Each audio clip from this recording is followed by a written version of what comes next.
Good morning and welcome to our adult Bible class. We're continuing our series called Race and Grace, the Church, Racism, and Taking Steps Forward. This interview is with Jasmine Matthews. I am so thrilled to share this interview with the church. She is a friend of mine here in Austin, and I'm so glad she can share her story with us. So tune in and enjoy. Okay, so tell us a little bit about yourself. Yes. So my name is Jasmine. I was born and raised in Austin. I've lived here my whole life except for 4 years I spent in Colorado for undergrad. I was born to a white mom and a black dad, and my parents divorced when I was about 2 or 3 years old, right after my sister was born. And so I have primarily and solely been raised by my mom, who has a completely different skin tone than me. And my mom got remarried when I was in middle school to a white man. So then I had two white parents raising my sister and I. I have not had any contact with my bio dad since I was 18. I haven't seen any of his extended family. So a lot of the family and social circles that I ran in were just predominantly white because that's what my parents were. I moved back to Austin in 2014 to attend grad school at UT, and now I am a social worker for foster youth on the east side. Awesome. So one of the things that we're going to be talking about each and every week is just the layers of racism in our society. It's not limited to one corner of our country. It's not just in one time period of our country. And for each individual, it's not just in one segment of their life. So can you share a little bit about how racism has affected your life, like while in school? Yes.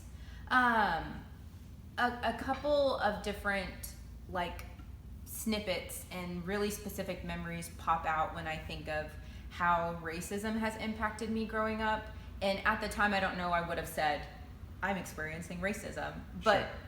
With just everything that's happening in the country and just having a lot of introspection, I'm like, oh yeah, that's what it was.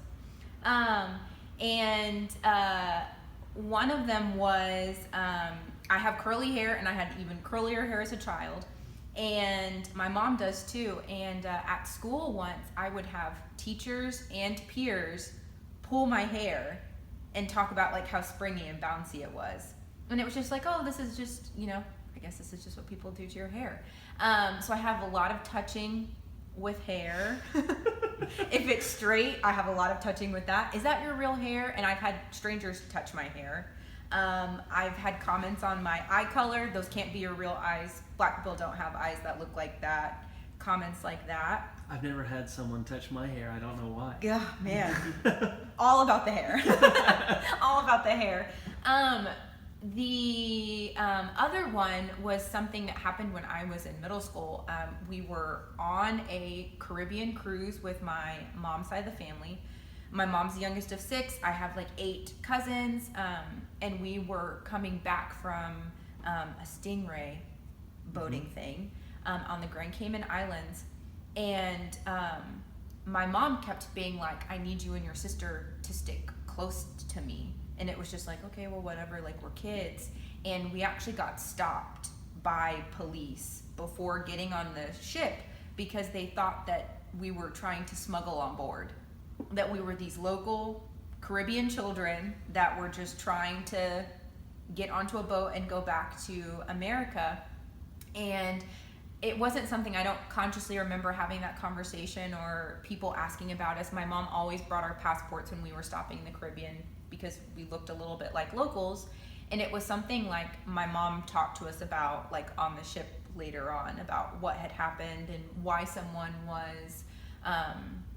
was confused about why we were with a bunch of white people. These are my relatives that I'm blood related to. And that was kind of at the moment where I kind of recognized the impact that my skin had on my mom too. My mom had people wondering, are your girls adopted? Are these your kids? I look a lot like my mom. But because our skin tone was different, people just assumed that we weren't hers. My stepdad has a little bit of a darker tone, so he probably looks a little bit more mixed. My mom does not. Um, she's a very sweet white lady, but she is very white. And again, people would be like, oh, that must be your dad.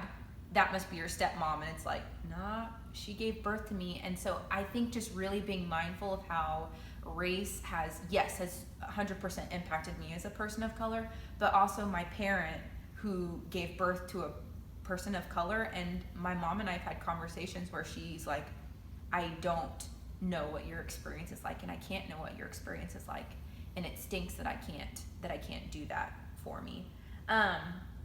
So those are like just two really vivid things that pop into head for me. But I think the racism that I've experienced in my life has been very subtle, and I would say is probably microaggressions, like whether it's like, oh, your eyes, or oh, your hair, or oh my god, you have the best skin tone, everything matches your skin tone.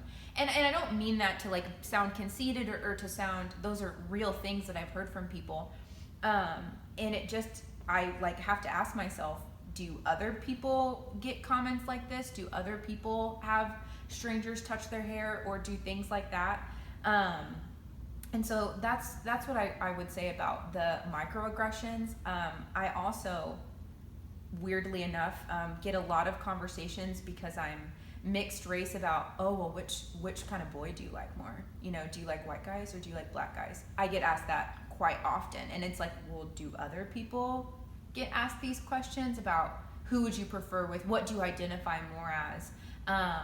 And just really having to wrestle with that, because I was not, my parent of color was not a good parent and was not sober enough or present enough to really teach my sister and I about these things. So my mom did the best that she could, but it's also a white woman, and I didn't have contact with that extended family.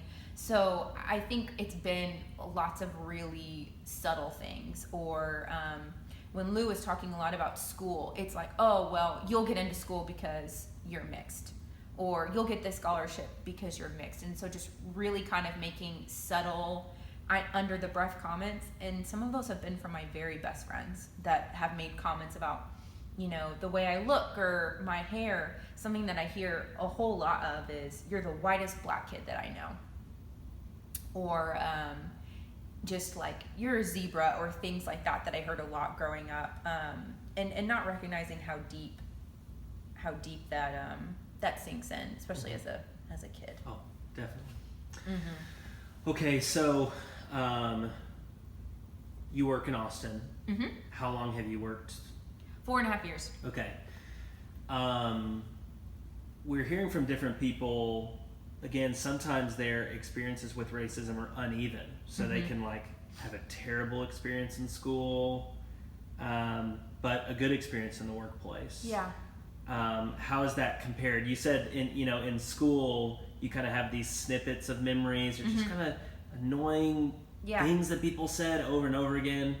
Has that experience transferred over to your workplace, or? You know, I would say that I've had mostly positive experiences with race at work, and I can think of one that I can talk about, but I work at like a social service nonprofit, so I think like race and minorities and just like lack of equal opportunity is something that is very knowledgeable from, you know, the bottom people to the top people. So I think I'm very fortunate in that regard.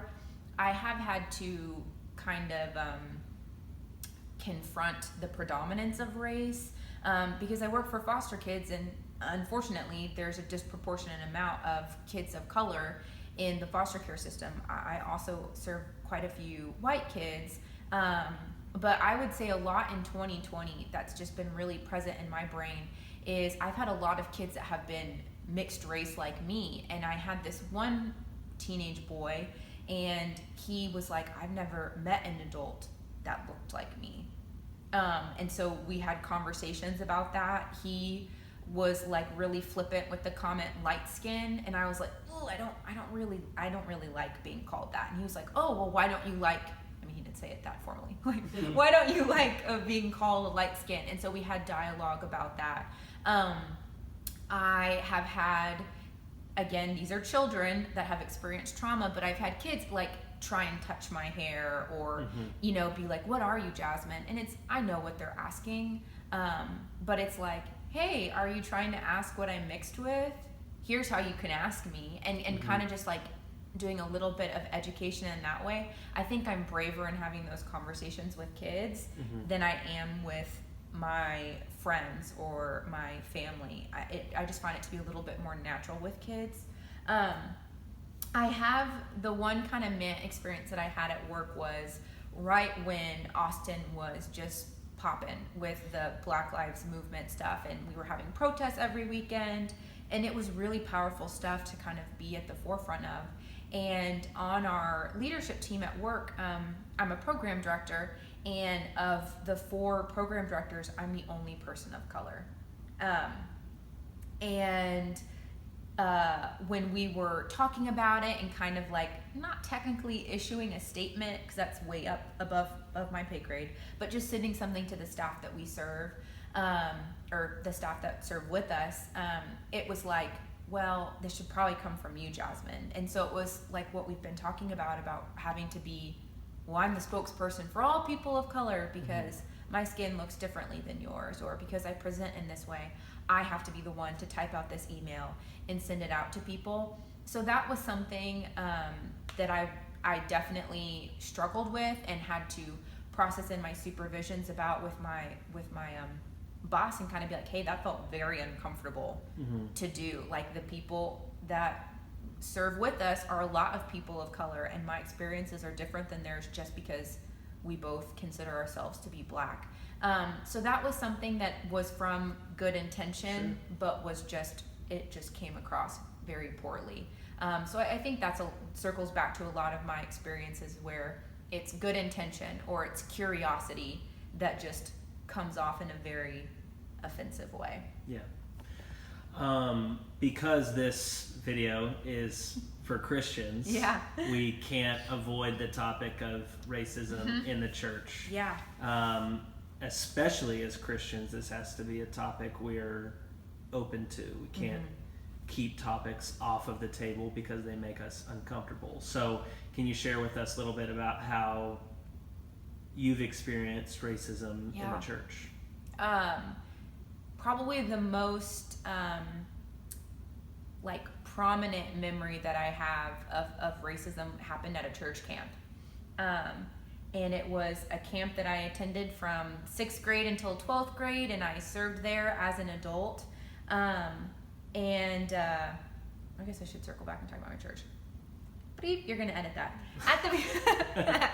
So I have attended the same church in Austin from the time I was a toddler until I graduated high school, was gone for 4 years, and during those summers I served as an intern for the youth group for 5 years, and I've been going since I have been back in Austin.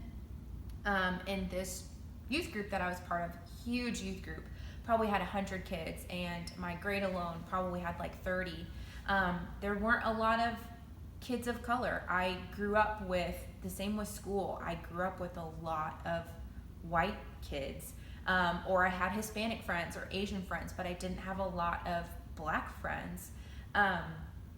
And youth group was probably the most predominant place that was. There weren't a lot of kids of color in the youth group. I think I could count on one hand the number that there were at the time. And so we always attended the summer camp at a university. And I remember I was in 7th grade and I was getting my food in the cafeteria, and this girl I had never spoken to before, I had never seen before, and it was a Black girl, came up to me and goes, "What are you?" Just out of the blue. And I knew what she was asking. I knew she was curious what I was mixed with. And I just said, "My mom is white and my dad is Black." And she's like, "Okay," and then just walked away. And I remember, because I have been conditioned over the last 13 years at that time to just, it's whatever, people just ask these things. And I came home and I told my mom about it. And my mom was like, "Jasmine, you don't have to answer when people ask you these things. You can respond with, I'm a person, or I'm a girl, or I'm a human being, or I'm Jasmine. You don't have, I know you know what people are asking, but you don't have to give that to them if they ask it in not okay way. And it had never computed with me that I could do that I could speak up and could say things like that. So it just was interesting that it's one of the most prominent memories that I have, and it happened at church camp. I also, probably in 8th grade, a family moved to town, and the wife was mixed like I am, except, her mom was white and her dad was black. And she was like in her, late 20s, early 30s. And I think that was the first time I met an adult that looked like me, that looked, outside of my sister, that looked a lot like me. Even the adults at my home church, again, I could count on one hand the number of people of color that I knew, particularly black men. And there was one guy in particular.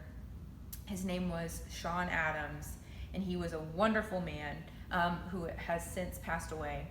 And he was educated, and he cared for his kids, and he took his kids to things. And our parents, my parents were close with him and his wife. And I remember being like, well, dang, why can't my dad be that way? Here is an educated, religious, good man who's able to care for his kids. How come my dad couldn't be that way? And I remember really having to wrestle with that, because church was the most prominent time that I was around, people that looked adults that looked like me. And another church memory that I have was the youth minister that was my youth minister and that I worked with. He is Hispanic and his wife is white, and their daughter is very dark skinned, has a very dark complexion. And his wife used to always be like, Jasmine, she just gravitates towards you, I think because you look like her. She doesn't see a whole lot of, older girls that look like her. And, she and I were talking, and she goes, do you remember how old you were when you and your sister noticed that you look different than your mom? And I was like, I honestly don't remember ever being like, Mom, you look different than me, or Grandma, you look different than me. And I came back to my mom. I was like probably 24 at the time. And she was like, I don't think you and your sister ever asked why you look different than me. And that just, I can't really explain why it is what it is, or why I didn't notice that, but I just find it so interesting that we just never asked my mom why we looked different than her. But I think church was just a really pivotal point of just being in contact with adults that looked more like my dad's side of the family, and just really kind of wrestling with those, well, wait, they can be successful and they can care for their kids. How come I don't get to have that? I have 2 wonderful, caring parents, but there's something to be said about both of my parents not looking like I look. Yeah.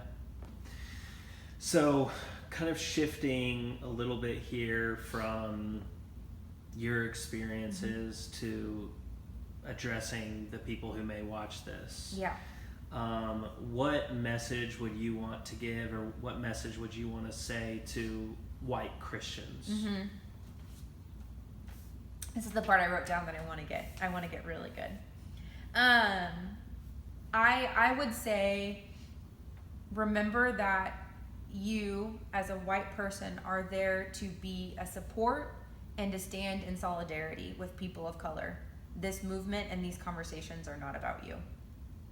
It's not your job to police or tone down black protesters who have a right to express their anger.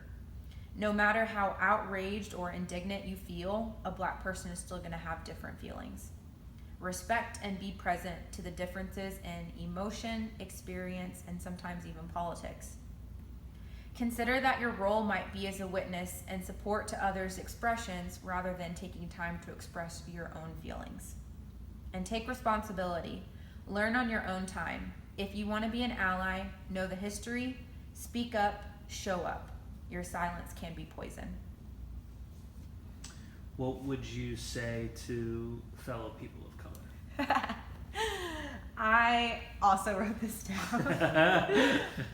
When I just was thinking about this, Maya Angelou is one of my favorite writers, and I was reading something from hers from Letter to My Daughter. Short, it's simple, and I think it really speaks volumes to what people kind of need right now. And her quote says, "You may not control all the events that happen to you, but you can decide not to be reduced by them."